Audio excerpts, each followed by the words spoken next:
Good morning, everybody. Our friend Ted from Lancaster, Pennsylvania, one of the sponsors of this channel. And you all could, if you want information on my PayPal link to sponsor videos like this. He asked a very good question. He said, but it's a good question, but I'm going to answer it the same way one of my rebbeim answered it when I asked him this question. So our friend here asks, how old do you think the earth is, and what should Jews and Noahites believe about the age of the earth? So as I've mentioned before on this channel, I asked a similar question, not the same question, a similar question to my Rebbe from high school, who's very famous now. He was famous then also, Rabbi Moshe Weinberger. And he said to me, why do you care what Moshe Weinberger thinks about evolution, meaning whether or not God used evolution or it was special creation, etc. This is a different question about the age of the earth. And so I have to give the same answer because it's, Minig Rabbeinu b'yadeinu. Yeah, I know it's always Avoseinu, but Avoseinu v'Rabbeinu we have to talk about. So what difference does it make what Joe Kolakowski or Yitzchak Kolakowski, however you want to call me, says about the age of the earth? And a similar question to another one of, not someone who I really learned much from or even spent much time in, but I consider to be one of the Gedolei Hador, and someone, maybe he's not well known, he's a little controversial, not too popular, but a Yid who's a masmid ad l'ma'od, and who understands the halacha, and I've asked shilas to him and gotten good answers, so I'm very, I've gotten the answer that I wanted from him. But that's the Woodridge Rav, Rav Yitzchak Leibovich, and who our local Rav, Rabbi Fishbein, who's obviously a Zaken Muflug and a tremendous Talmid Chacham. He says from all the Rabbonim and Rosh Yeshiva, etc., in Sullivan County, who are there all year, who we have very great people. We have Rebbe Ber Wachsvogel, we have Vishnitzer Rebbe, etc., etc. He says that Rabbi Yitzchak Leibovich is really the most chashuvs, the biggest Talmid Chacham, and of all of the Rabbonim and that we have in Sullivan County all year. That's what he looks up to the most, and they're very good friends. And Rabbi Yitzchak is considerably younger than our Rav, but he's a very big Talmid Chacham, and mamish one of the Gedolim. Just people don't know about him. But so Rabbi Yitzchak, the Woodridge Rav, they asked him something. He was a Talmid of Satmar Rav, and they asked him, what would the Satmar Rav say about technology today? And again, he said his answer was very telling. He said Satmar Rav would say, it doesn't matter what the Satmar Rav says about the technology. What does the Torah say? And so the same question with the age of the earth. What does the Torah say? I remember they asked this question in Lander College. I was, I learned in Lander College, my Smedros L'Talmud. That's where I got my bachelor's degree and my smicha. And I really didn't hear much from Rabbi Parnas, who was one of the Rosh Yeshiva. I was not in his shir. I was in Rabbi Braunspiegel's shir. But also,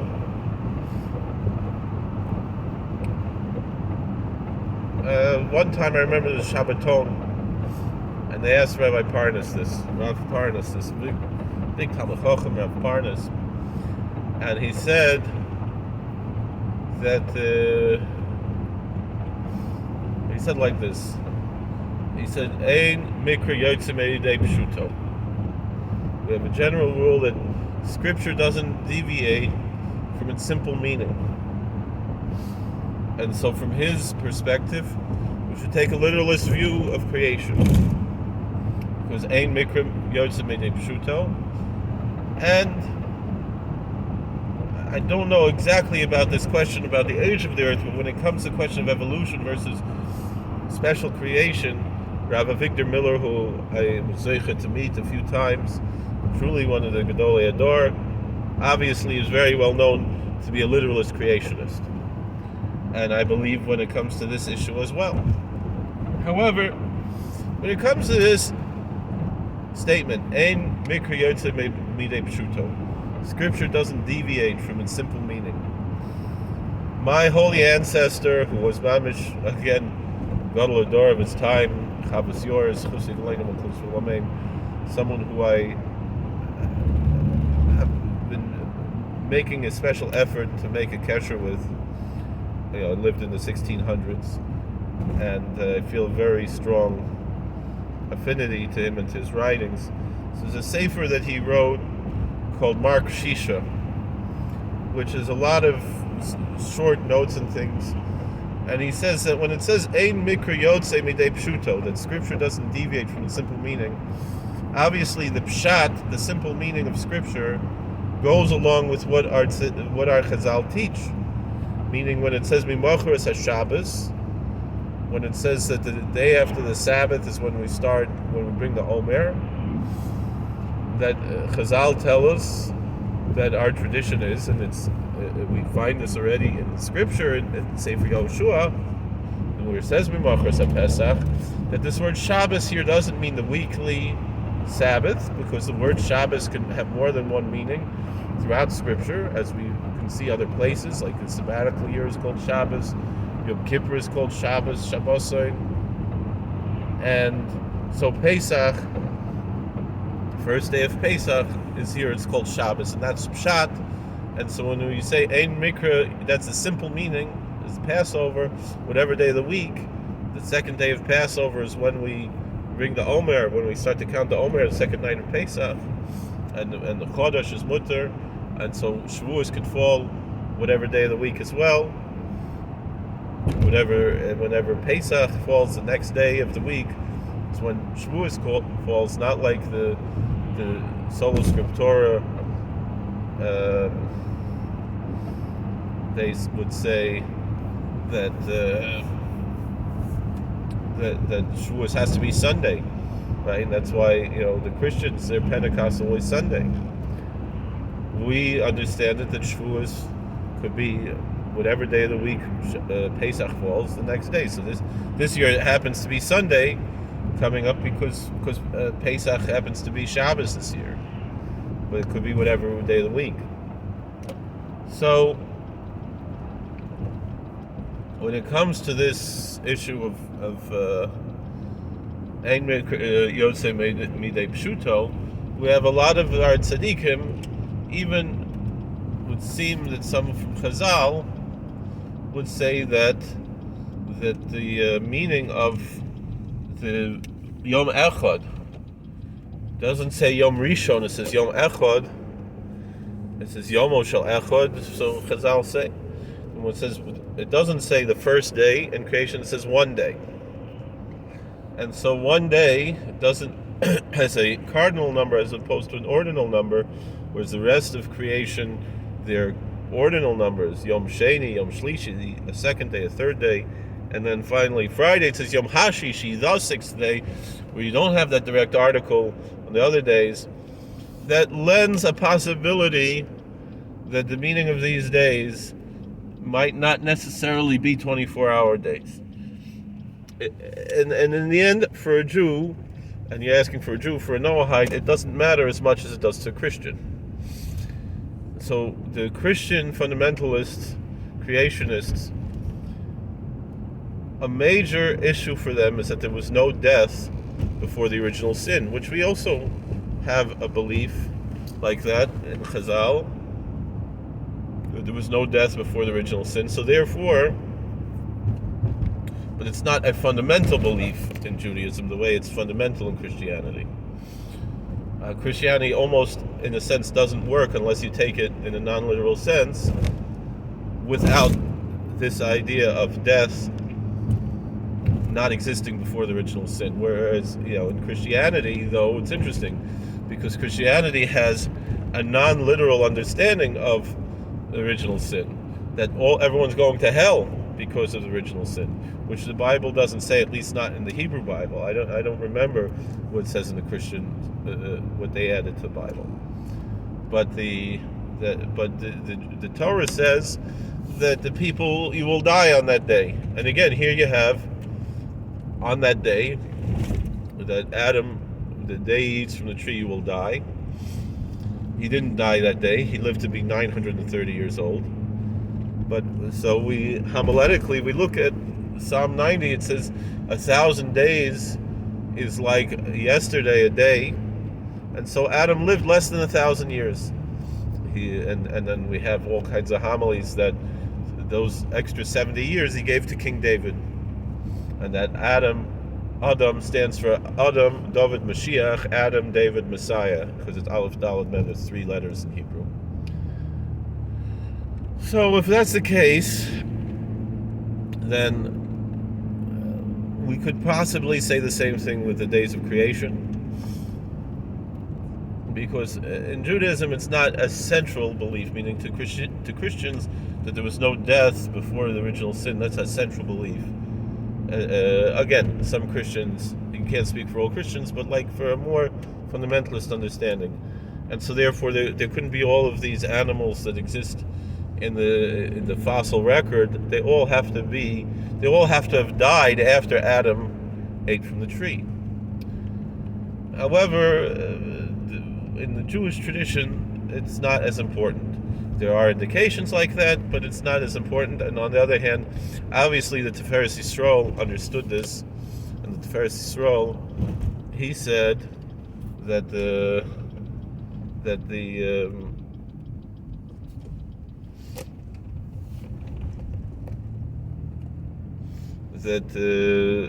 megalodon and the iguanodon that they discovered were from, because I'll talk about that God created worlds and destroyed worlds before this creation. And so therefore, this creation, maybe we want to say, goes back, or certainly Adam himself goes back to 5782 years. That's how long ago Adam was, Adam Arishon. But as far as these other beings that God created worlds, destroyed worlds, some people understand it that the dinosaurs were created on the 5th day or the 6th day, and they died in the flood, and there might be some still alive today. That's how some people look at it, and certainly that's how the fundamentalist Christian creationists look at it, that the majority of the dinosaurs died in the flood. But then we see that some of our sages, like the Tiferes Yisrael, of Yisrael Lipschitz, who was a tremendous gadol, wrote that actually the creation, these dinosaurs were from a different creation. They were from a different world before this creation happened, and so therefore there were different creations before this creation, and so therefore these worlds that were created and destroyed, they existed before this creation. And there are even indications that there were races of human beings who might even be related to us that existed before Adam, and even certain angels might come from that. There are certain things like that mentioned in Sfarim, in Sifrei Kabbalah. Whether or not this is true to the Jew and to the Noahide, it doesn't really matter. The main thing is that God did it, that God was the creator, and also that whatever you believe, you take it from what Chazal say, and from what the Mekubalim say, and from what the Rishonim and Achronim say, and not just because scientists say so. We're not trying to fit the Torah into science. We say the Torah because of what the Torah says. And so you want to listen to what Dr. Avizai Heister from MIT, Gerald Schroeder, he has a whole idea that 6,000 years and 14 billion years are actually the same thing. He has a whole cheshbon. I don't really understand it, but it's such a thing. All these things really don't matter. What matters is God is the creator, the Torah is true. Generally, it also should matter that Adam was from about 5,800 5,783 years, 82 years ago. But were there other things before that, other races, other things? This we don't know. We have things in this forum that seem to indicate yes. And so that's really what matters. But as far as what should one believe, it doesn't matter. And furthermore, I think this whole story of evolution, the Big Bang, all these things, this is the modern myth. And not only in the negative sense of myth, but also it's just how religious myths have archetypical representation in the world and in society. So too Darwin became the modern day almost quasi-religious myth of the world. And so therefore so much politics and sociology and so forth is colored by this theory that's a biological theory, has nothing to do with politics. And so therefore we can understand it in that way, even if we don't embrace it scientifically. We can understand that that's part of the world, even if it's not part of our world, part of our tradition, and what impact that has, perhaps negative impacts, certainly negative impacts. We see eugenics and the Holocaust and all the racism and things in the world coming from the Darwinian mythology, archetypical mythology, and the negative psychological impact that has had on society. But nonetheless, it's there. We have to be pragmatic. We're not going to change the world. So that's basically the answers I have. Thank you for watching. The answer in the end is, the main thing is we have to believe that God wrote the Torah and that God is the creator. And all the rest, you can pick one idea of what Chazal say or another idea, or embrace them all. Understand they might not actually be contradictory, which is something the Ashkenazic Jews like to do in halacha and minhag and things. We could do the same thing in hashkafa, and that's essentially what Dr. Schroeder's view is, again, not because of his science, but because of his Torah knowledge. And that's the answer that I can give, from not because Joe Kulikowski says so, because what I say doesn't matter, but rather, what does the Torah say and what do our sources say? Thank you for watching. God bless. Please like, share, and subscribe. Comment. We'll see you later.